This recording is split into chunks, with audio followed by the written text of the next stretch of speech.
started. Ready to roll? Sure. Yeah. I'll put Clara down. Goodbye, Clara. So you'll notice that our recording has started, which is great because a lot of people on the West Coast can't get up at 6:30 in the morning to get in front of their working computer, which we totally support. And depending during the inconsistency of our days with respect to routines, who knows whether you can make a 9:30 call that you've planned to make. So we have them recorded. We have a structure in place for these staff room chats, and Tuesdays we're going to be devoted to upskilling you with some technical know-how and really focusing on the technology and being very intentional of talking about specific technology. So today we have the pleasure of Barb facilitating a conversation with respect to using Minecraft Education Edition across Canada to engage our students and to see what learning opportunities are available. And we're very lucky to have Mr. Kelly, Prime Minister award-winning Ben Kelly, who is in Fredericton. Actually, not Fredericton, sorry. Ben will clarify where he is. It's closer to Miramichi, is it not, Ben? Moncton, closer to Moncton, yeah. Okay, Moncton. And is doing a wonderful job engaging students in New Brunswick by thinking, you know what, why not just have a Minecraft playground since all the playgrounds are closed in the physical world. He has created a circus playground in New Brunswick for the students. So we look forward to hearing his memoir over the last week and what that looks like to share with us. And Ryan McGill is from Lakehead Public Schools and has been doing some really awesome stuff with Minecraft with his students, but then, you know, stepping that outside of his, just his classroom and supporting other teachers in terms of building their capacity and understanding of how to bring Minecraft into the schools. So as we think of scaling the technical skills, I think that, you know, there'll be some great discussion about the key learnings from all of us with respect to Minecraft. So I'm going to pass it over to you, Barb, to get us started. I'll try to get my PowerPoint up and running. And Ben and Ryan, don't hesitate to chime in because I would not pretend to be an expert at all. So just I'm hoping to get a conversation going about how teachers can feel free to dive in to these deep waters and survive. So hang on. And while she says dive into the deep waters, for me, it was a deep hole. I spent my... Oh, hey, don't ruin my slides. Oh, okay.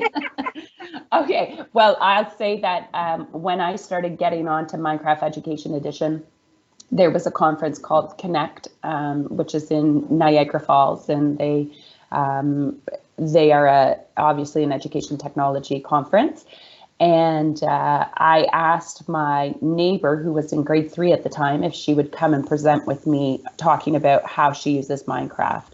And she got up to the front and she just talked about so many pieces that I turned to the how to survive a day in Minecraft and what you need to do. And I turned to the audience who were filled with educators and I said, can anybody make any curriculum connections to what Jillian has just spoken about? And then, you know, as a room of 80, I would say 60% of the room, their hands shot up because they saw the curriculum could be uncovered through this way. So I knew back then that it was a special game. And now that I have a grade 3 son, it's incredible to see what he's able to build through Minecraft. So. Okay, great. So let's dive in. So here's Martha. Maybe Martha will recognize this scene.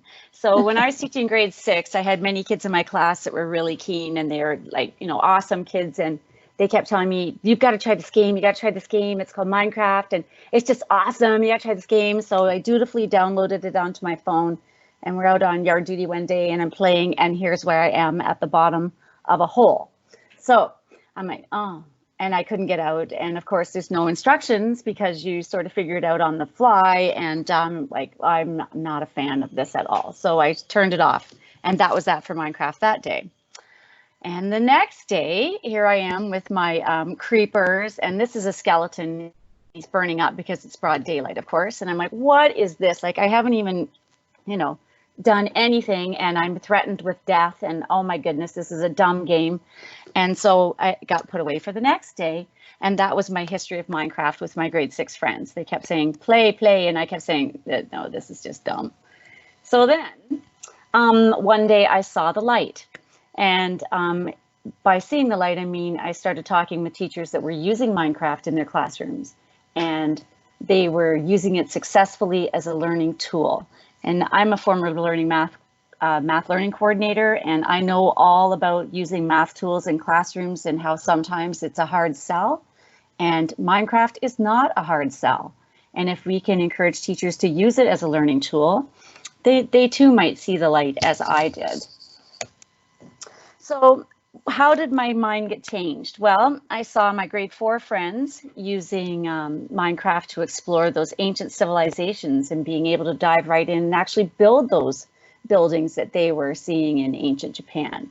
And I saw my grade 3 friends using it as a math tool to create those arrays and expressing their arrays in different ways. So taking 4 times 7 and breaking that down into 5 times 4 plus 2 times 4. So the kids were able to show their thinking. They were engaged with the Minecraft already, so it wasn't a big sell to encourage them to use these digital tools. And they were ready to go. My grade 6 friends were exploring the International Space Station. I explored the International Space Station one day and, of course, made a hole in it and drifted off into space. But now I'm a better crafter. I can get back on the station and fix my holes. So that's my learning. Some grade 9 friends of mine also shared that they were doing, they were studying climate graphs and a series of droughts in Cuba and how that affected them, and they started to build some sustainable buildings that would be less environmentally, have a lower environmental impact, and they were able to share their work on Minecraft as well. So they shared their understanding through blackboards and slates, and then they went and built buildings that reflected what they had learned about being a sustainable, building sustainable buildings. So what changed? Well, I started to understand that I didn't need to be the best crafter in the world. Notice this is my beautiful roof upstairs. I'm very proud of this roof because usually my roofs tend to be rather flat. So when I learned how to build a roof out of stairs, it was like, oh, just look at that. I'm a crafter now.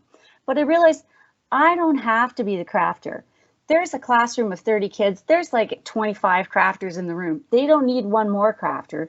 They need someone who can see where I can pull the curriculum out of my curriculum and dump it into Minecraft so that they can explore the curriculum with me.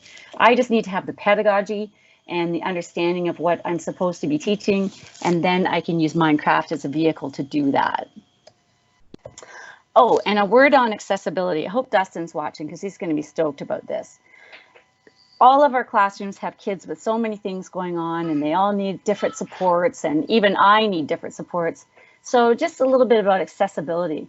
If we look on the left side of the screen, you'll see that Minecraft has a gazillion different languages that it comes in. So kids can have the language in their own language and understand what's going on the on-screen. It has text to voice to text so that you can talk to it. It's awesome. And then on the other accessibility side, we see that you can do all the settings in your game so that you can have your mouse work the way you want it to work. I'm a left click person, other people are right click people. So you can set it up pretty much to work how you want it to work. And then once you're inside, there's that thing called the immersive reader. That's where I know Dustin will just be like, what? Just whisper that, Barb. Otherwise, know, you know, he'll come flying over. I know. So if we click on our immersive reader, we get this lovely screen. And down at the bottom, we can change, so everything that's written in text can be read to the students. We can change the voice. We can have a male reader. We can have a female reader. Notice on the voice speed that it's a turtle and a rabbit, not words. So I don't need to be able to read my screen instructions to get the help I need. I could just look at the graphics instead. And then up in the corner, we have 3 more tabs where we can change text size, change the font, because I know some kids have a hard time with different fonts. I'm a Comic Sans girl. A friend of mine and I are always having arguments about what a trashy font that is, but I kind of like it. And then of course you have your themes so that you can have colors and backgrounds, because I know that some screens are different, hard for kids to read. In the middle one, we can even focus on how to read the words that are being set out for us. So you can look at syllables, or you can highlight nouns, verbs, adjectives. I was in the combined grade when I was in public school, so I didn't get a lot of language instruction. For some reason, we worked a lot on math. So those are handy for me, nouns, verbs, adjectives. And finally, the reading out loud. We can change our focus online to be 1 line, 2 lines, many lines, but my favorite is this one down here, the translate. Again, what language do you need to have your instructions read to you in? And that's such a support for our English language learners. And like, I cannot say enough about immersive reader. Don't tell Dustin. Thanks, So Barb. And now just what? before you, I have to maintain a healthy relationship with Dustin, so I know I have to say this. With respect to the immersive reader, you'll notice that we're using the Teams platform as well. And so the immersive reader is built into all of Office 365 experiences. And so in your meeting chat, if you want to try under the chat window, you can click the 3 dots and see that the immersive reader and the translate tool are there. And we just had to say Minecraft and Kai shows up. Attaboy, Kai. If we have any questions, we'll just call the resident We have a crafter crafter. of Megan's house. Exactly. But That's you'll why I see don't that have to be one. You'll see that the immersive reader and translator built right into all of the text space that you'll see displayed in the Office 365 environment. And for that, I got a fresh cup of coffee from Dustin. So thanks for giving me that opportunity, Barb. I'm still waiting for my fresh cup of coffee, Dustin. So how now? My recommendations for teachers, and well, anytime, doesn't matter if it's now or even just when you're playing in a real face-to-face situation, go slow. I think I would start by reaching out with students and building that community that we heard so much about last week. See how many kids know Minecraft already. I think you'd be surprised. Lots of kids know Minecraft. And then maybe just have them do some things like, you know, building their home or their favorite place. It could be real or imaginary. For some kids, home is not their favorite place. So have them build something that makes them feel secure. They might want to build your classroom, because maybe that's where they have that secure feeling, or their playground, places that they can't go to right now. There we go. How can students share their world? I'm not going to go into this in detail, but in Minecraft there are cameras, and they can take pictures of their worlds and share them with you by downloading a portfolio and emailing it to you. Or in the quick and dirty times that we're into, you might just want to teach them how to do a screenshot of the screen and have them share that way.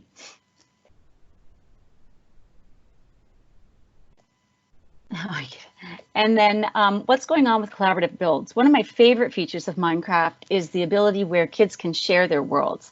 My little grade 4 friends were doing a little math activity, and they had a job of building some arrays for multiplying, and they built collaborative worlds and shared their thinking about a variety of different problems. It was so cool. 4 little kids in a world doing their math problems, working together, talking about it. It was awesome.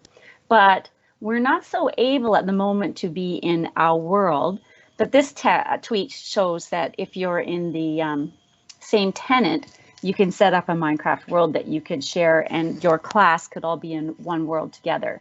I'm still looking for this tweet, Martha. I haven't found it yet, but a gentleman from out west, I believe, he created a community circle in a world that the kids all joined, and they would come in and sit in their community circle like you might do in your classroom. That's pretty cool. And then collaborative worlds. Where's my friend Ben? So in this interesting world that we're living in right now, people like Ben have created worlds that kids that aren't in the same tenant can join.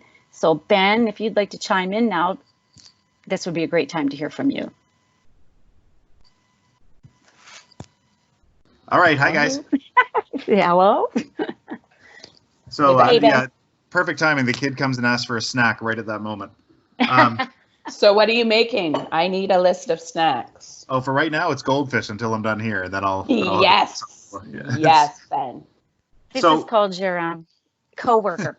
That's right.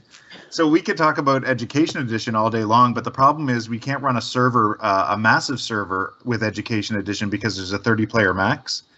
So when it came to Brilliant Labs, which I guess is the brother-sister equivalent to Fair Chance Learning here in the Atlantic provinces, they wanted to do something. So nice. We love Brilliant Labs. Yeah, you're They're basically part the of the same family. entities in the regions of the country. So, so we said, well, they said, hey, do you want to make a Minecraft server? And I thought it was just for like New Brunswick, and then it turned out to be for the entire Atlantic provinces of Canada. And I said, well, how are we going to do that? We can't do Education Edition because it's the 30-player max. And they said, no, we're thinking about legitimate Minecraft. So there's a whole bunch of things we went through, and the first one is they wanted to do it on a platform called Java, which is meant for PCs. It's actually like the PC version of the game. That usually attracts your teenagers because they would own a gaming PC. It would have to be a kid that would own some sort of machine that could run the higher end Minecraft. So right away I cut that down because I don't think we wanted to target our 16-year-olds to our 18-year-old market. The behaviors that come with some of those kids can be tricky, and you'll hear in a second the behaviors that come with some of the younger kids can be tricky too. But we went with a thing called Pocket Edition. It goes by many names. It's like Bedrock, Pocket Edition, Vanilla. They just make it as confusing as possible. But that's the one that works on iPads, tablets, and Windows 10. So we launched that. So we used a service if you're interested in running your own Minecraft server for up to 10,000 players. We used a service online called MC Pro Hosting. They appear to be the best. It's pretty straightforward. It's a lot of button clicking rather than code writing. And so you just click the settings that you want on your server. You launch your server. You give people the address, and they hop in. Started slow. I'm just doing a fact check. Did you just say is anyone interested in running a server for 10,000 people? Yeah, so our maximum is 10,000. I'm not sure how much Jeff is paying. Like Jeff from Brilliant Labs, I looked it up. I think they might be paying close to $1,000, but that's for 10,000 kids. So they shot big. They didn't go with the smaller hosting plans. But if you wanted to do this regionally or for a specific cause with a set number of players, like let's say maybe there's 2,000 kids in a certain district and you wanted to work with that district, it's much cheaper than that to run that. So we got in there. I'm just thinking about the numbers, Ben. 10,000. Yeah. Well, listen, we have all of Atlantic Canada invited to this thing, and I think our max amount of players that I've seen in the server have been about 38 at a time. 38. Yeah. Kids. So kids. So it's a classroom and it's busy. And the worst thing about this, maybe not the worst thing, the best thing about this is the kids that something like this attracts are the ones without friends. They're the ones that need a social group. They're the ones that are suffering the worst at home through this thing that we're going through, right? So it's not as simple as sitting in the room and hovering in the air and just letting them play. They want your attention. They need your attention. So I feel like I'm babysitting 38 kids at a time for 3 to 6 hours a day. Each of them getting upset when I go to work with someone. It's intense. It really is intense. However, the stuff that we're seeing produced is unbelievable. What I did was the worlds are infinite, so you can imagine they go on forever. So I took advantage of that. When the kids spawn into the world, when they arrive or come to life in the world, they're greeted by 6 doors. And the first door is the community of the future. That's what Brilliant Labs runs. They want to see what the kids think the community of the future will look like. There's 2 free play zones. There's a sustainable development goals zone where kids can build solutions for the goals. There's a dream house zone. Just because you're trapped in your house because of this isolation, we decided to put listen, if you had your choice, what would your home look like if you were trapped in it for months? And then there's a school of the future zone. So what should schooling look like? So when you spawn in, you're greeted with these 6 portals, and it's all sort of pressure plates. So you walk on a pressure plate, and I've set them up to teleport the kids out to some god-awful coordinate 3,000 blocks away. But the neat thing about that is I've taken one world, and we've turned it into basically 6. Right from spawn. So if you can set up a portal system where the kids hop out, do all their work in these zones, and then teleport back to the spawn and then go into the next door, it's working quite well, actually. It's really cool. A few behavior issues. Again, some of these kids are too young to read. So when we're writing them and saying, stop, do not break other people's stuff, come on, seriously, it's rule number 3. we're starting to realize that some of the kids don't even know how to read the rules. So you're trying desperately to say no, no, no. So we have a harsh punishment that I came up with. It's a kitty box located 15,000 blocks away. And we teleport the kids out to a kitty box. And they're in a box that they cannot get out of. And there's cats running everywhere. And it's a great place to take them out and talk to them one-on-one, just through the chat saying, listen, you can't do this. We've had 3 kids go out to the kitty box. And they come back and it's fixed. Just imagine the most annoying thing in the world. Imagine being trapped in a box that's just big enough to hold you with about 15 cats running around meowing. I think that's going to be the new penalty box in the NHL. Yes, I think so. I would definitely want out of there pretty quick. In fact, I teleported my son there, and 5 seconds in, he's like, "No, I can't take this. Get me out." So it works, right? But it's a I'm setting up a kitty box in my house. What we found is the students can't break your command blocks. So if you place command blocks, nobody else in the world can break the command block you placed. So I built the box out of command blocks, and now the kids are trapped in there with the cats, and they don't like it. So so notice how I haven't mentioned anything serious. We had one guy come into our server and try to flood the place. We took forever figuring out how to ban players, and it's complicated. So the trick was to just teleport them to the kitty box, and they're trapped forever. So there's been ups and downs, but I mean, it's a risk reward type system, and we've seen the rewards far outweigh any risk involved so far. Well, and it's, as you said, you're accommodating the needs of those kids that really need someone to reach out to. Yeah, the ones I can't remember how many times I've been told privately on a sign. A kid shows me a sign, and the sign says, "I don't have any friends." That's what they type. They type, "I don't have any friends," and it's like, ooh. So what I thought would be a relatively easy gig to go in and play Minecraft with my own child in there turned into a full-time job of guidance counselor, teacher, camp counselor.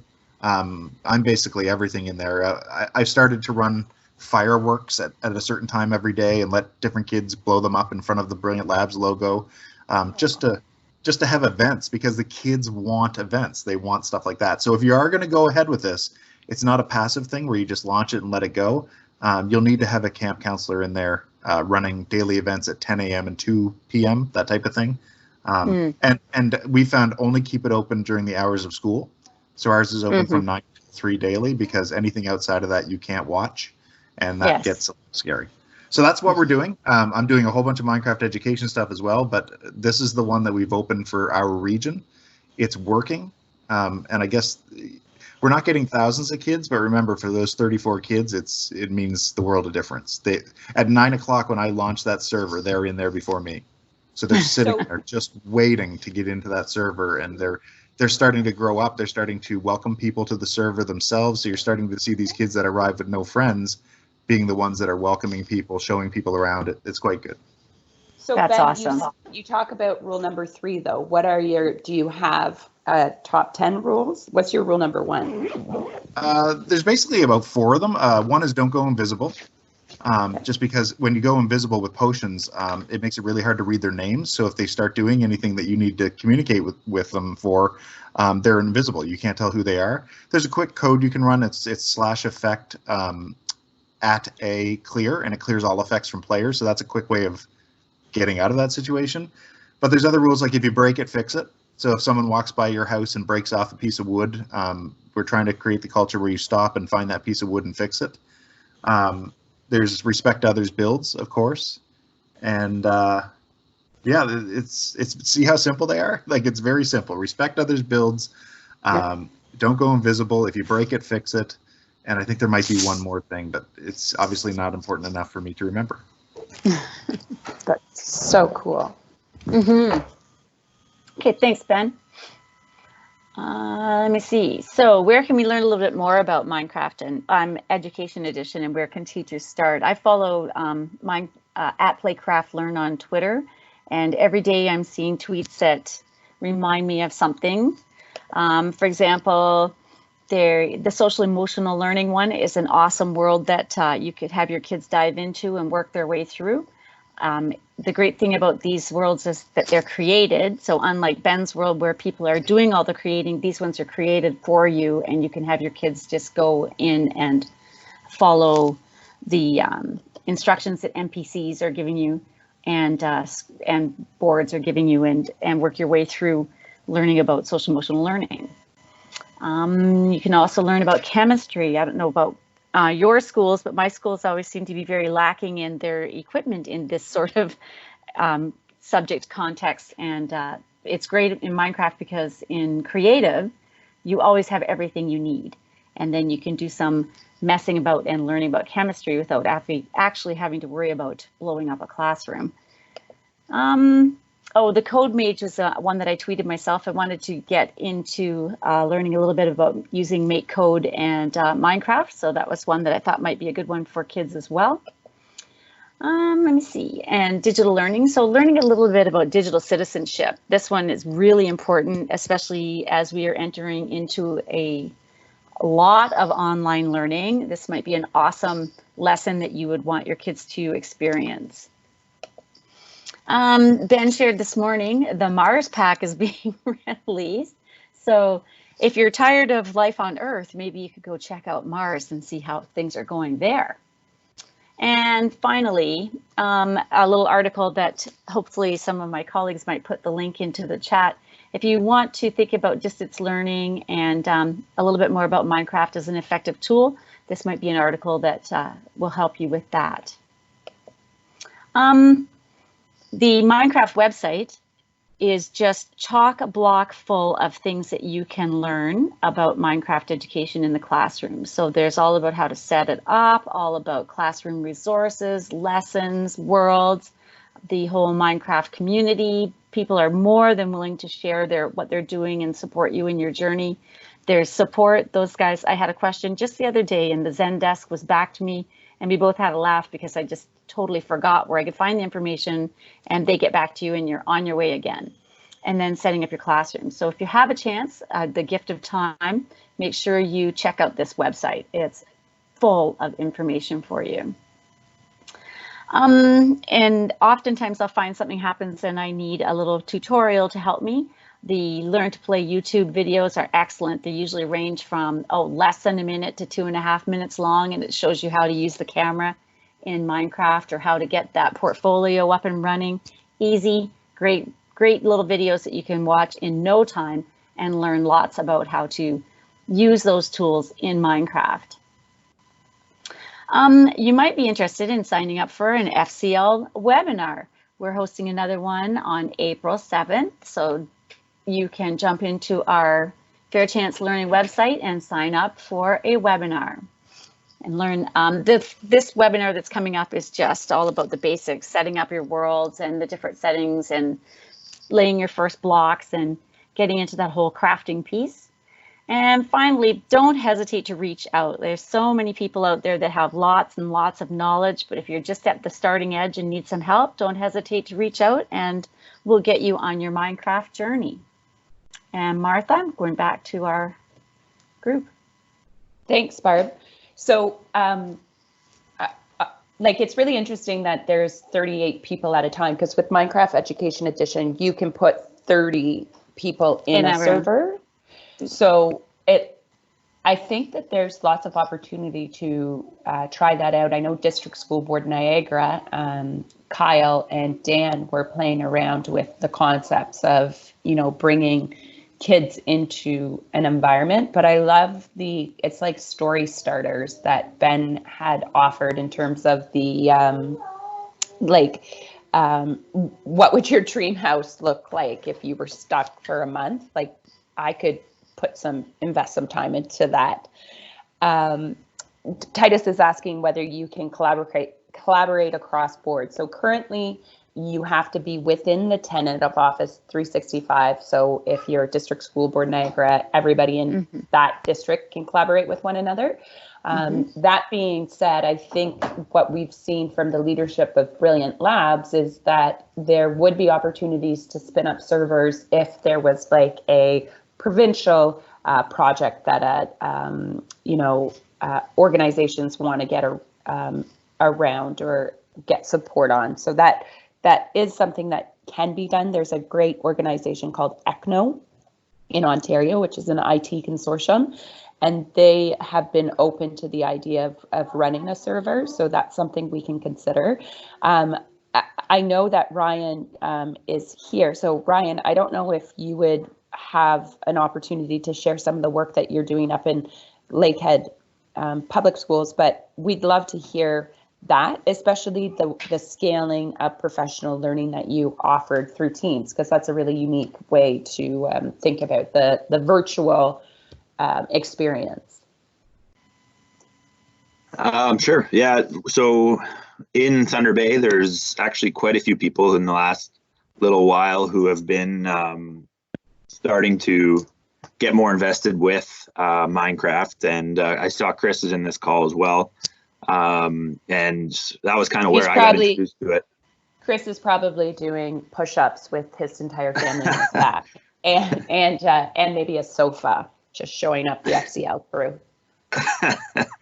And so that's kind of where I got started years ago. I was still supplying while Chris was kind of playing around with Minecraft in his classroom, and then being a supply teacher years ago, I kind of got more exposed to meeting people and then seeing what some people are doing in their class. And then more recently, I've took it into a Teams group where I think there's about 10, and that's more so just the people that I've met who have approached me to get some help or get started. And I've put a few sample worlds, like the zoo one that I wrote about with you guys. And that was a really cool world where there's been people who are teaching French immersion, core French, and what they've gone through is using that immersive reader and things like that. They're translating English to French, and it's been really neat for core French teachers too to have that world up, and then just having their students either translate or research and then make sure everything's all good. And then having everybody go through that zoo was a really cool thing. And that went as far as some of my friends out west in Alberta as well. So with the Teams app, it's been super easy. And the one thing I like about that is, as far as I know, there hasn't been really any file size restrictions. So I'm able to share those worlds in there. Whereas, you know, on something like an email, an Outlook or something like that, you can't send a Minecraft world to somebody. But if it's available on that Teams chat that you have, you can share something to help people get started. So that's a really good point.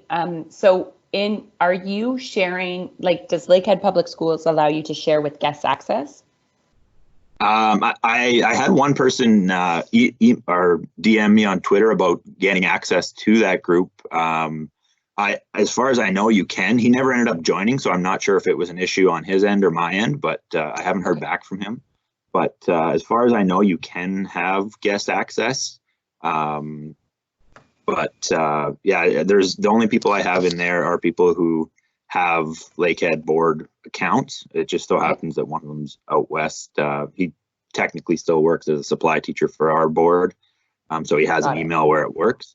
But yeah, it's been really cool. And then even just setting up worlds where things that I know have worked in my class to help those people who are looking to get started. It's really easy to do something that you know works, and having those kind of shells for those kind of activities is really nice and kind of comforting for those educators who are still getting started. Mm-hmm. So I have a question as a parent. We were doing some worksheets, and I'll see if I can find them. Frank, where's the worksheets you were doing last night? But they have the array type questions. Can you try and find them, buddy? And so I'm just thinking as like prompts for parents. So if we have a worksheet where they're doing math, for example, is there, like, what prompts would you, oh, there it is over there. What prompts would you give to, like, how does a parent prompt a child? Because like you said, the children know Minecraft amazingly, right? So if we did pretty good grade 3 worksheets, just want you to know I was pretty good on them with Frank's help. But how do you prompt the child to move from a physical worksheet into a virtual world? What would be some tips for you, Barb, or Ryan or Ben. So here we go. Hi, Martha. Hey, Ben. I've always believed that Minecraft is not primarily for teaching, but rather for checking understanding. Okay. So I know there's some cute little math worlds out there in Minecraft where you can learn fractions, or at least it looks like you can learn fractions. But really what I believe Minecraft is used for is for a mom and son to be doing a worksheet like that. Mm-hmm. And then the mom simply saying, well, can you show me in Minecraft what this would look like?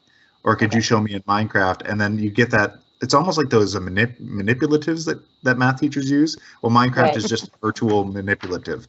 So it's just another way. But the neat thing is, like, your child may dominate the worksheet and may not need Minecraft, but it is another way to make that learning concrete, make it a little more solid.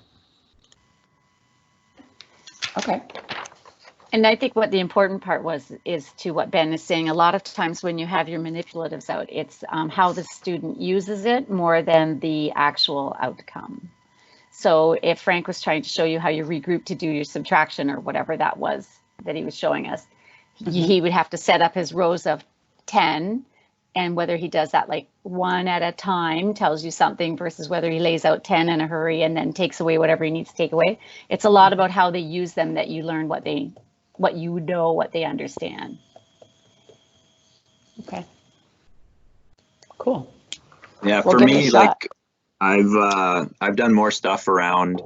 I teach grade 6, grade 7, grade 8. Last year I was teaching just pure math, and I used it a lot. But for me, I would use it, like Ben said, to kind of reinforce some of the strategies. So if you were doing something with area perimeter or something like that, or even just saying, like, I want you to construct a garden for me, and I want 2/3 of my garden to be filled with melons. And so whatever size they build, then they'll have to go in and figure out if it's actually 2/3 or a quarter of them are pumpkins or whatever you decide. Those are the ways that I kind of check and see if they are able to, based on what they create, if they're able to tell me this is actually a quarter or 2/3 of whatever they're doing for that activity. And so I don't, like Ben kind of said, I don't do a ton of primary instruction in Minecraft. It's more of that kind of checking for understanding, and it's a really good way. You can do some teaching in there if you're in there with them, or if you're there with them, then you actually physically call them over to you to have those conversations with them when you're at their garden or at their place or whatever they're working on. But it's a good place to have some conversations or see where there may be some gaps in understanding that can lead to some cool places and cool conversations.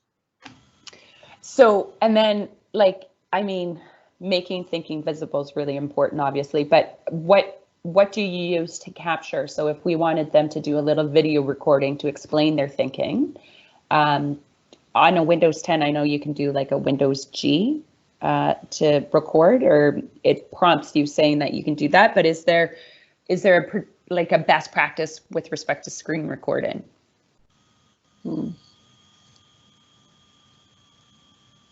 Anybody?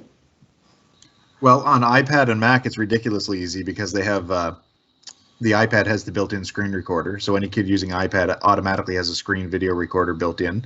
Yep. The Mac, anyone with QuickTime on their Mac, which is every Mac on Earth, QuickTime has a instant screen recording software built in. So that solves the Apple end of things. There is a screen, isn't there a Screencast-O-Matic? There's some sort of website called Screencast-O-Matic, which is a free website that allows you to capture your screen in video format. I don't know how they make money because it's entirely free to use, but I've heard teachers applauding that service as well. Okay, cool. And then Corinne's just confirming with me it is Windows G to do the screen recording, and then it becomes a shareable file. And I think actually you could also use, I mean, in Teams, they could record themselves and share their desktop. That would be another way. Or I think in PowerPoint with the screen capture, there's one built into that as well, right? Mm-hmm. A recording, yes. Yeah. Or you can go really. One of the one of the articles actually I just sent to you guys, I think it's going to be posted eventually, talked about I just did a sustainable world activity with my class, and I was doing something similar where I was getting them, all my kids want to be like Minecraft streamers and YouTube streamers. And so we used Microsoft Office, the screen recording feature on there. And I was having 2 or 3 kids each day as they were going through their tasks to record themselves and like they were streamers, but they were walking through their process for whatever they were completing that day. So if it was planting seeds, or in this one, they're using their robot to code so it can collect and remove seeds and replant and all that stuff. But they were actually talking to me the whole time on a streaming, or they were live streaming it, but they would send me that through Teams after they were done editing and all that kind of stuff. So it was a really neat activity to do. And for the most part, it's really simple on Office Mix. And then I also use, the name of the one that I use is Flashback Express Player and Recorder. It's another free app, and it's relatively easy. And that one allows you to, if some kids are adding like audio and adding like YouTube clips of music and things like that into their edits afterwards. And most of those kids end up doing that stuff at home, but it's really neat to see for sure. Cool. Okay. And last question. So for you, Ryan and Chris and Ben, do you see this as a teaching tool that you're going to try and support your students over the course of their remote and distance learning over the next couple of months?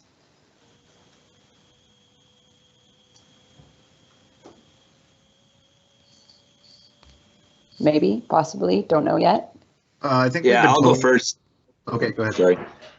I wasn't sure who was jumping in there. So I've talked to a couple people over the last little bit, and one of my other colleagues, Dan McCreary, we were able to get into the world, and everything seems to work well. So we've kind of talked about maybe having some things where one of us is kind of hosting a world, and we're not really sure what the infrastructure is going to be to reach all those kids, because that's going to be our biggest hurdle to jump is communicating to all the kids in our school board, essentially. But I think it's something that we'll hopefully be able to figure out, but definitely moving forward, whether it's supplementing things that we've done, or even opening up some of the build challenges that we've done with our own classes that have worked well to just reach that audience of the broader Thunder Bay and people within our districts. I think it'll be definitely something that will be valuable for our kids. And I know that Chris is in here too, and I'm sure he'll be on board because he's a Minecraft expert. I have a meeting. So I think.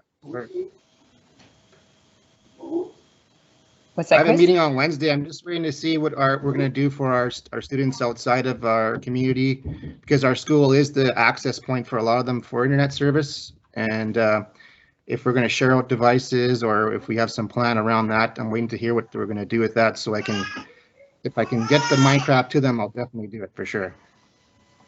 Cool. And Ben? There's a rumor that a lot of our learning is going to be, I guess, optional, very optional, that teachers' responsibilities will be to simply provide something for students with no expectation of assessment in any way, which is a beautiful breeding ground for Minecraft.